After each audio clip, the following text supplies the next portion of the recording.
અજયભાઈ, ઘટના જે દિવસે બની હતી, તમે ક્યાં હતા, શું બન્યું હતું, આખો ઘટનાક્રમ શું થયો હતો તમારી સાથે જે તે દિવસે પ્લેન ક્રેશના વખતે? હું જમીન આવતો હતો ઘરે નોકરીથી. હું નોકરીથી જમીન આવતો હતો. મારા મમ્મીને મળી હું નોકરી ગયો હતો. ત્યાંથી હું ખાવાનો મારો 1 વાગ્યાનો ટાઈમ હે. મારા મમ્મી ત્યાંથી હું જમવા જતો અતુલ્યમ વનમાં. મમ્મી બંગલાના કામ કરે.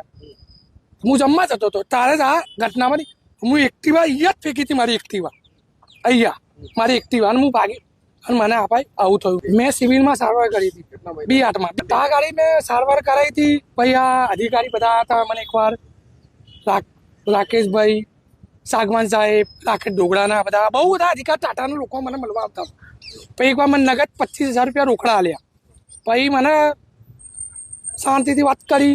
મને કે તમને અમે લીલાવતીમાં તારી બેટા સારવાર કરાવશું. તું કોઈની વાતોમાં તારા બેટા આવવા નહીં. મેં કહું તમે મારી જિંદગી બગાડી કાઢી. મારી સારવાર તમે લીલાવતીમાં કરાવો. મેં તો મારે લીલાવતીનું નામ મેં કદી સાંભળ્યું જ નહીં. શું કહેવાય આ દવાખાનું? તું કે લીલાવતીમાં બધા હીરો લોકો બેટા દાખલ થાય આવું મને કહેતા હતા. આવું નામ તો મેં પહેલી વાર સાંભળ્યું. બરી બહુ મોટી મોટી સાહેબો વાત, પણ આપણે વાતો કરતા હતા પણ કંઈ કામ થયું નહીં. ખાલી વાતો જ કરતા હતા. પછી તમને કેટલા રૂપિયા આપ્યા? પછી એકવાર મને 25 લાખ રૂપિયા મારા ખાતામાં નાખ્યા હતા. પછી અત્યારે 15 દિવસ 17 દિવસ પહેલા મને એક્ટિવાનું કંઈ 5 લાખ રૂપિયા મારા ખાતામાં નાખી સહી કરાઈ. શું સહી કરાવી? એક્ટિવાનું કંઈ એ મને સહી શેના માટે કરાવડે? એ અમને ખબર પડતી નહીં.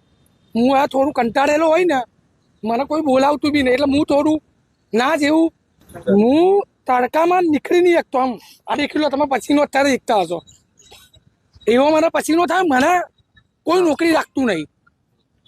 આના કારણે મારી વાઈફ ગતી રહી અને હું એક જ હતો મારા પરિવારનો.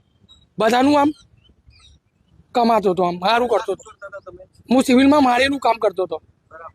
મારું 5મા મહિનાની 10 તારીખે મેં સમૂહ લગ્ન, મહિના પહેલા જ મારા લગ્ન થયા હતા. હવે મારું ઘર સંસાર બધું આ લોકોએ પતાવી કાઢ્યું. આ લોકો બધા અધિકારી જવાબદારી છે. મારી માંગે એક મને નાય મળે અને આ લોકો મારા પાસે આવી સહી કરે એનો નાય અને લીલાવતીમાં મને સારવાર કરાવો. અને મને નાય જ જોઈએ, બીજું કંઈ નહીં. મારી આ સર્જરી જોઈએ અહીંયા અને હાથ ઉપર ચડાવ અને મારા પગ ઉપર સર્જરી. મને તડકામાં રહેવાતું નહીં.